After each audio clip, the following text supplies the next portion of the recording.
Well, good morning once again, my friends. And though I may look like your pastor and I sound like your pastor, I am actually W. Philip Keller. And I'm here this morning to share with you on the 23rd Psalm based on the experiences I had as a sheep farmer early in my career. Your pastor did ask for me, though, to send along this message that your brother Andrew's test came back negative. And so we thank God with him and with his family for the Lord's mercy upon him. Well, our format this morning is very simple. We're going to go line by line through this wonderful psalm in your note sheet that has been provided to you. You'll see that there. And we'll go as long as we have time for this morning. So let's begin. Where David writes, "The Lord is my shepherd." When I read David's first words, immediately a series of questions comes to my mind. Who is this Lord? What is his character? What credentials does he have that I should yield my life to him as my shepherd, my owner, my manager? Can I trust him?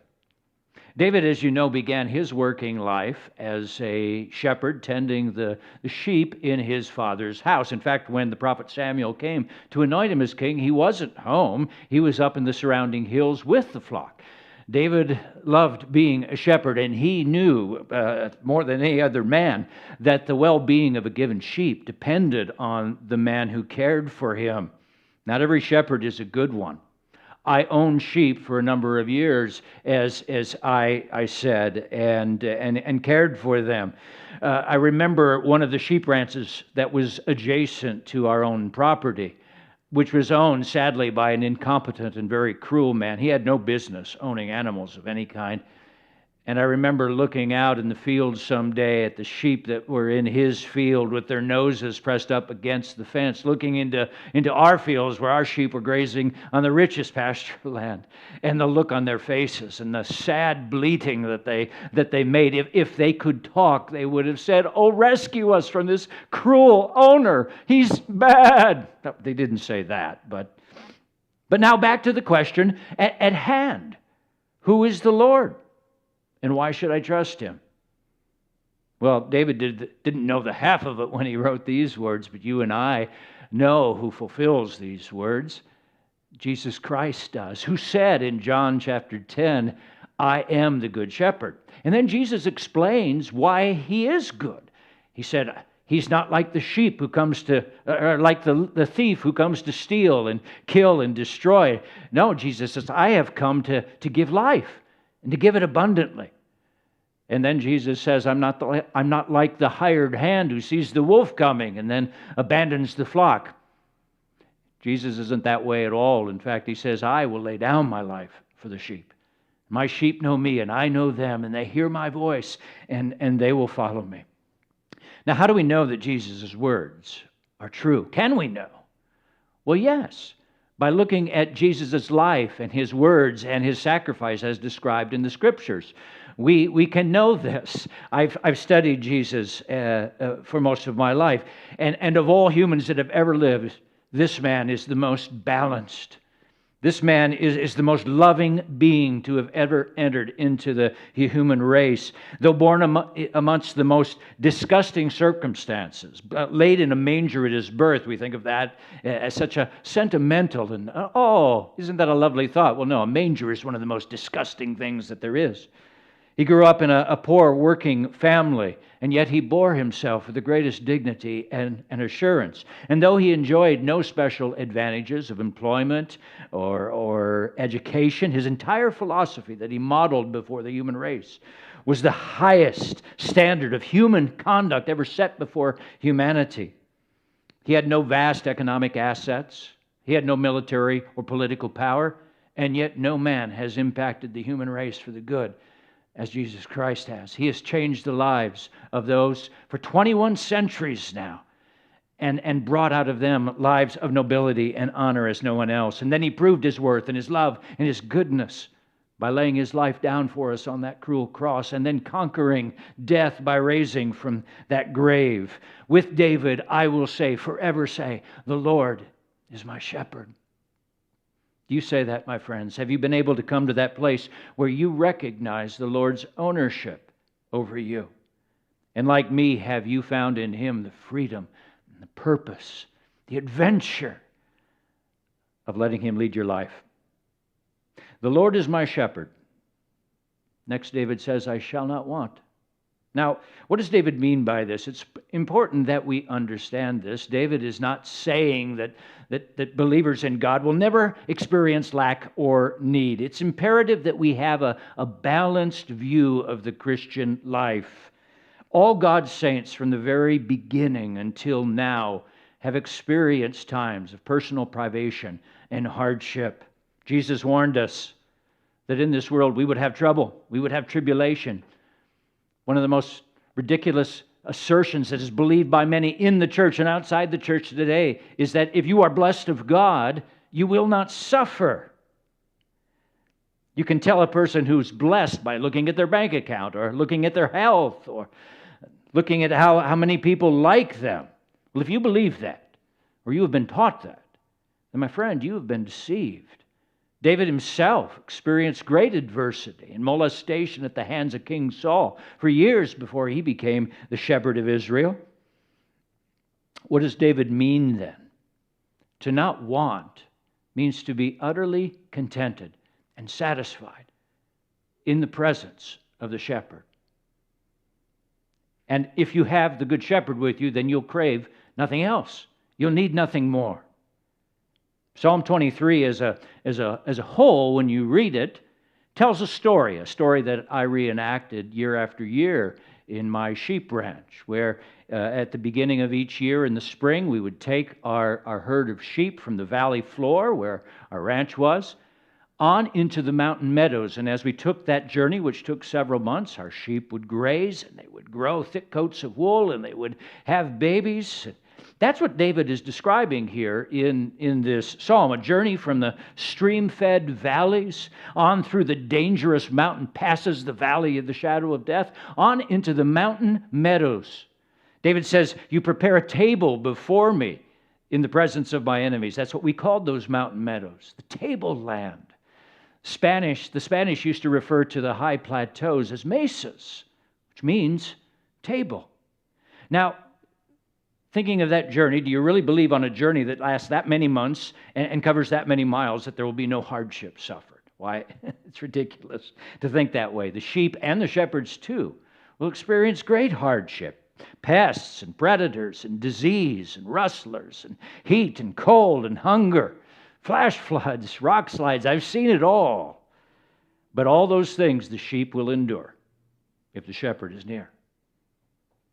All those things the sheep will accept. He will say, I shall not want, if the shepherd is there.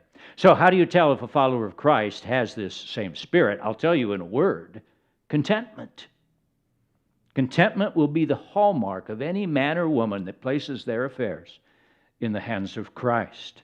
Oh, there are many believers who say, the Lord is my shepherd, but they do not believe it, not really. And the proof of this is that they cannot go on to say, I shall not want. You look at their lives and they're desperately looking anywhere outside the faith to find their peace.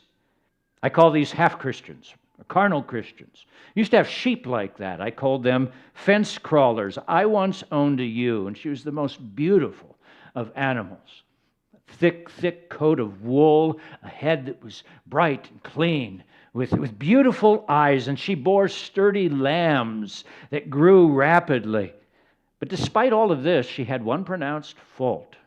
She was always discontented. She was always restless. She was a fence crawler. No matter what field we were in, she would walk along the fence looking for some hole to poke herself through. And she was never happy in my care. And time again, I would have to go and fetch her from some faraway field or extract her from some bramble bush that she had gotten trapped in, or even climb out into a cliff because she had put herself there. But then the problem worsened, for she taught the other sheep the same tricks, and pretty soon they became just as adept at escaping as she. Do you remember the Hebrew spies, how they returned from looking at the promised land? And they poisoned the entire congregation with their own restlessness and fears? Well, that was the sheep. And after putting up with her perverseness for several weeks, I finally realized that to save the flock, I couldn't keep her. I could not allow one obstinate, restless ewe to ruin the whole ranch operation. And so one morning, I took out my killing knife and I butchered her. It's a stern warning to us, to the carnal Christian, to the backslider, to the fence crawler, the one who wants 1 foot in the kingdom and 1 foot in the world, that in short order you might be cut down if you're not careful. Far better to say, the Lord is my shepherd, I shall not want. And then David says, He makes me lie down in green pastures. Now, in case you haven't figured it out by now, you need to know that sheep of all animals are the animals that require the most attention and the most meticulous care of them all. It is not an accident that God chose to compare human beings to sheep. The behavior of sheep and humans is very similar. Our instinct for running in mobs, yes? Our fear and our timidity, our stupidity and our stubbornness, and the perverse habits that we have are all traits that we share with sheep. Now, from my years of shepherding, I came to realize that a sheep will not lie down and rest unless 4 conditions are met. And they are these. Because they are such fearful and timid creatures, a sheep will not lie down until she is free of fear. Because a sheep is a social animal. Secondly, a sheep will not lie down until she is free of friction with all the other sheep in the herd. Thirdly, if tormented by flies or parasites or pests, sheep will not lie down. And of course, fourthly, if she is hungry, a sheep will not rest. So take fear, for example. Sheep are the most timid and fearful of creatures. And if they encounter what they perceive to be danger of any kind, their only response is to run. In the course of time, I came to realize as I watched this behavior that the only thing that could settle my sheep down was my presence in the field with them, day or night, that somehow looking at me as their master and protector helped calm them down. Which, as we said in a moment ago, it's the presence of Christ, our shepherd, with us that also calms our fears. There is nothing like Christ's presence. And if in encountering something that unsettles me, I turn to the Lord in that moment, so many times His peace washes back in. The Bible says, for God did not give us a spirit of timidity, but a spirit of power and love and self-control. But also tension in the herd can unsettle a sheep. Just as there is a pecking order among chickens, so did you realize there is a budding order among sheep? And if it gets out of hand, and oftentimes it comes down to a big old ewe that thinks she's all that and starts pushing all the younger and smaller sheep around, well, if that happens, an agitation rises within the herd. All the sheep are edgy and they're tense. They lose weight. They're irritable. It's the same in the church, isn't it? So much foolish snobbery and petty rivalry that happens in the church life. Well, how come that person got recognized in that way? And why did that person hurt me in that way? I can't forgive them. But, as before, oftentimes just by walking into the field, all of that behavior stops. And if we would only learn as Christ's followers to turn to Him and to look to Him in those moments and call to mind His words, as He taught us about how to behave with each other. The first will be last and the last first. I want you to serve one another and wash one another's feet. If only we would call those things to mind, then all that pettiness will cease. Sheep also are driven to distraction by pests and flies and fleas and gnats and ticks. And a sheep that is so besieged like that will be up on its feet and always stomping and shaking its head and even banging its head against tree trunks.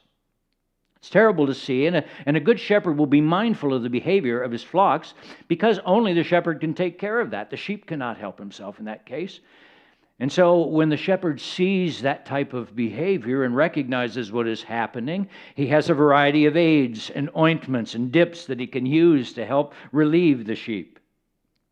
Similarly, in the Christian life, how often are we besieged by small annoyances and little petty things, little frustrations that happen to us? And what do we say about that? What's in our language? It's in our words. We say, I am being bugged.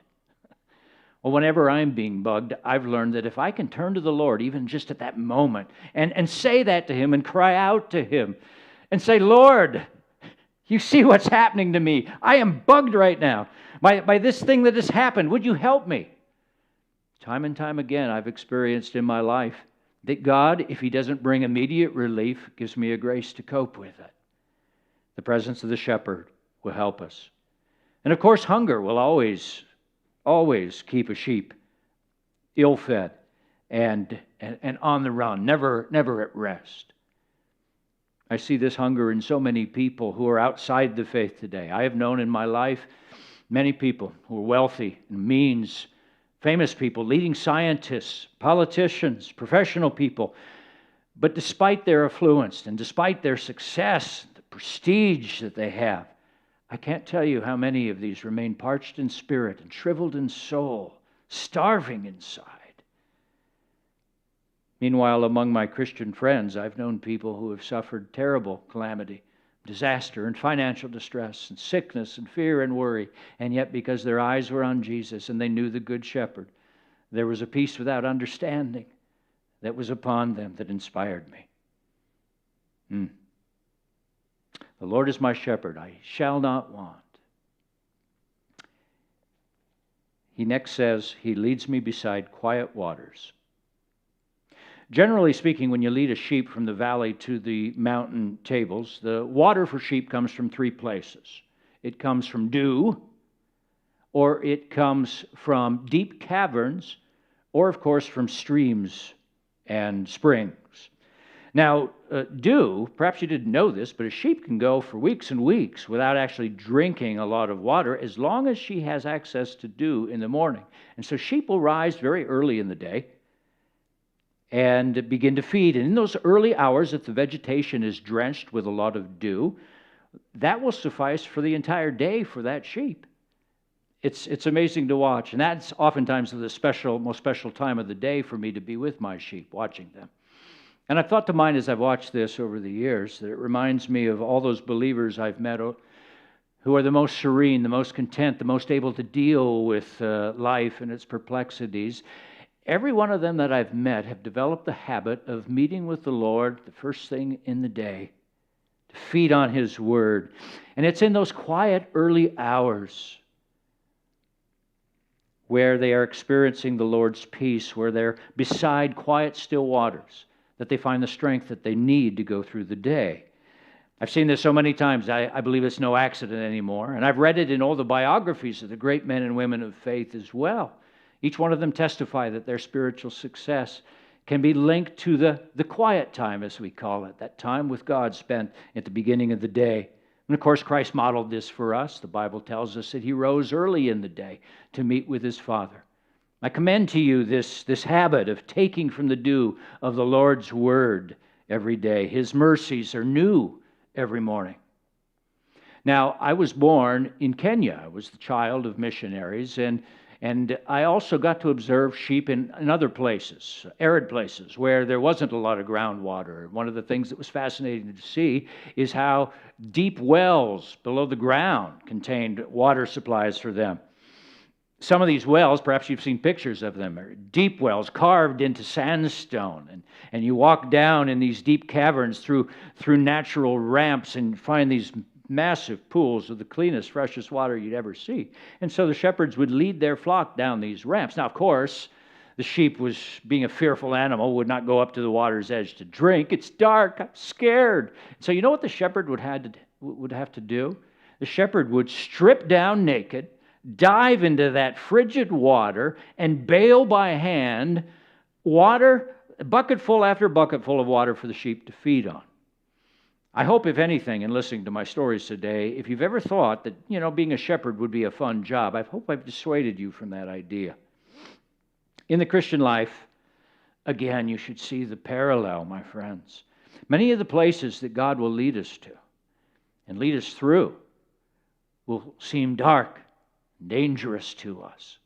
We'll look around and we'll go, this can't be any good. Where have you gone, God? But if in that moment we can remember that God is with us, that Jesus, the Good Shepherd, is right there, closer than we even imagine, and He is very much at work, expending all His energy, all His effort on our behalf, we will feel His peace in that moment. And then God gives us springs and streams of grace all the time with which to quench our thirst from. And of course, there are so many people who refuse to drink from those waters that are right there in front of them, even if it's a crystal clear stream right there. They can see it right in front of them and see all the other sheep feeding from them, yet they will not.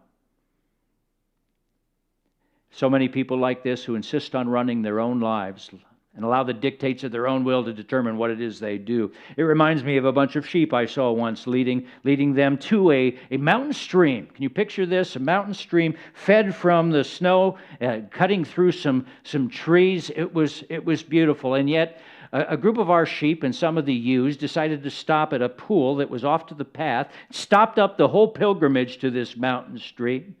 And it was the smallest, dirtiest, muddy pool you have ever seen, churned up with mud and dirtied by the urine and manure of other flocks that had passed that way. But these sheep had somehow convinced themselves that this is the best possible water that they're going to get that day.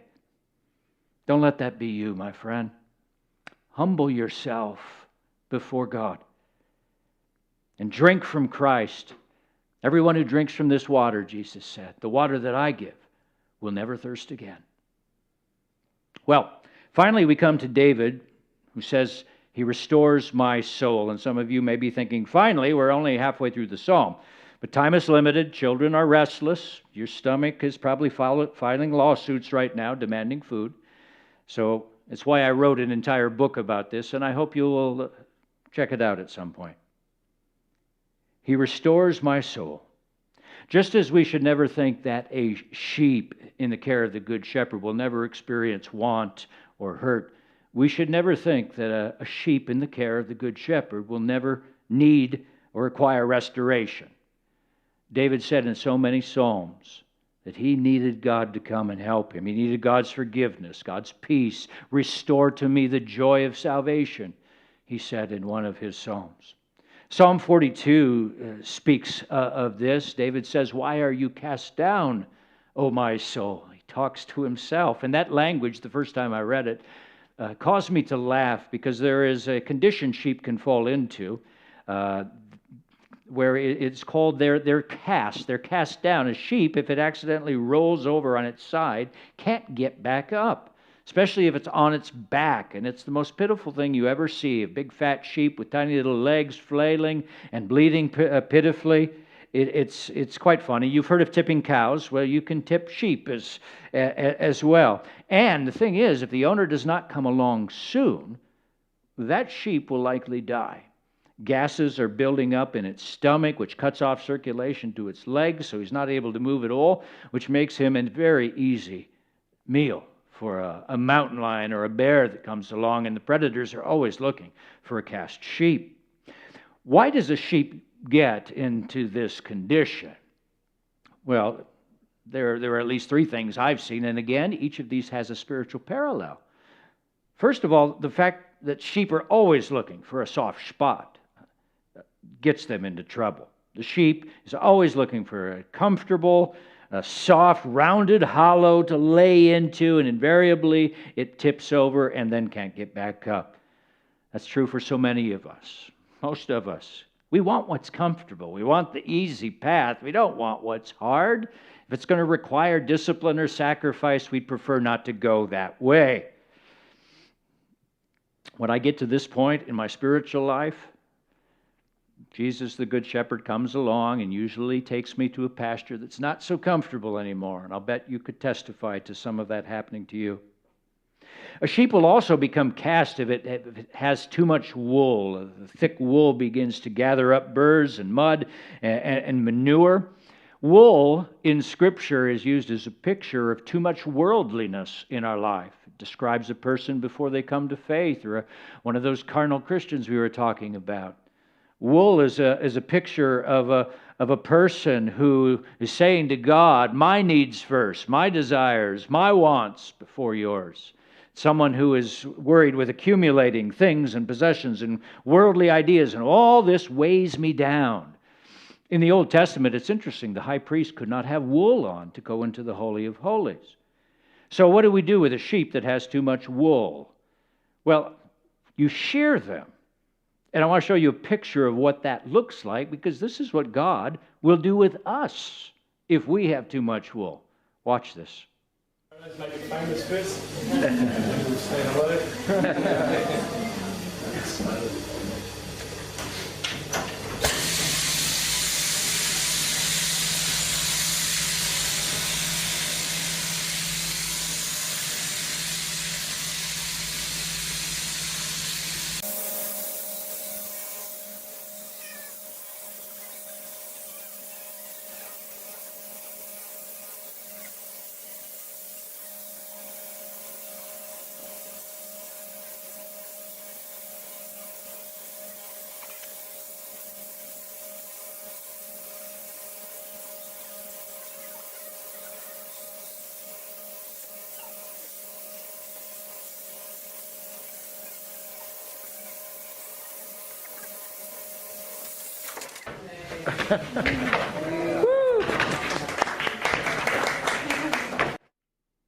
Now, does that look like a lot of fun? Yeah. And yet God will do that with us if we get a little too full of ourselves. A third reason sheep get cast, they're simply too fat. They're out of shape, unconditioned. There's no fitness about them. A good shepherd will take note of that within his herd, take diligent steps to be rigorous with rations and monitoring the grain that they have. And in the Christian life, it's very easy for us to get spiritually flabby. What does Jesus do in that case? He disciplines us. Hebrews 12 says he disciplines those he loves. It's not pleasant, but he does it because he cares for us. Because sheep are so easily cast, when I as a shepherd would find that one of my sheep was missing, it immediately created some alarm inside of me, and I would think, oh dear, one of my sheep is out there and he's lost, and I would immediately get out there to find it. But it was a race against time, because I knew that predators were also looking for a cast sheep, which is why whenever I would find my sheep, it brought such joy to me when I found them, and I would kneel down before the sheep and help bring them over, and I'd be talking to them tenderly all the while. Now look at what you have done here. Now what am I going to do with you? Perhaps that'll help you understand that parable Jesus told of the shepherd who went off to find the lost sheep. It's exactly like that. Many people have the idea, maybe some of you, that when a child of God falls into sin, that God must be so disgusted with them, that they are like the black sheep if they even belong to the herd. Some of you might be thinking that right now. But my friend, it's simply not so. Jesus, our good shepherd, has exactly the same feelings of anxiety and compassion and care that I had for my cast sheep when I went after them. And it's precisely why, as you study Jesus in the Bible, and you look at how he handled broken people, he treated them with such pathos and tenderness and care. It's the way he looks at you, my friend. And the strongest of us can be cast down if we're not careful. There's a verse in Galatians chapter 6 says, if anyone is caught in a sin, you who are spiritual should what? Should restore them, but do so gently. And watch out lest you also be tempted. Bear one another's burdens. We all need the Lord's restoration, and to experience that in full, we all need each other. Well, perhaps I can come again at another time and finish this psalm, but for now our time is finished. And as we prepare for the Lord's Supper right now, I hope in some fashion that the Spirit of God has used some of these stories and some of my simple words to inspire you to stay close to Jesus. He is the good shepherd, and there is no one like him. Not in the past, not in the present. There will never be anyone like Jesus. You can trust Him. He is good, and He is powerful, and He is loving, and He cares for you so much. He sees all your hurts, and He sees all the wounds that you inflict upon yourself, and He sees all your fears, and all your worries, and all your struggles. He sees it all, and He loves you through it all. And if you entrust yourself into His care, He will bring you His peace. So, my friend, turn to Him now in your heart. Now, David said in the latter part of the psalm, "You prepare a table before me." And isn't it interesting, one of the ways in which we describe communion is the Lord's table. And whenever I take communion, which is a commemoration of thanksgiving and remembering all the goodness of God for me, one of the things I ask myself is do I realize the full cost that the Lord has paid to bring me to this table? Do I appreciate all that He has done for me? God looked down upon this sorrowing, suffering, sinful humanity, moved with compassion for this wayward, sheep-like people He had made, and in spite of the tremendous personal cost that it would entail to deliver us from this, Jesus decided to pay that cost. He set aside His glory, He set aside His power, He set all that aside that He had to come to earth and to suffer for us. That meant that He would suffer terrible privation and terrible adversity and ridicule and false accusations, the worst that the mob could throw at you, but He did it all for us. It is the greatest example of sacrifice that you and I will ever know. When Jesus said that He is the good shepherd, would lay down His life for the sheep, He meant it.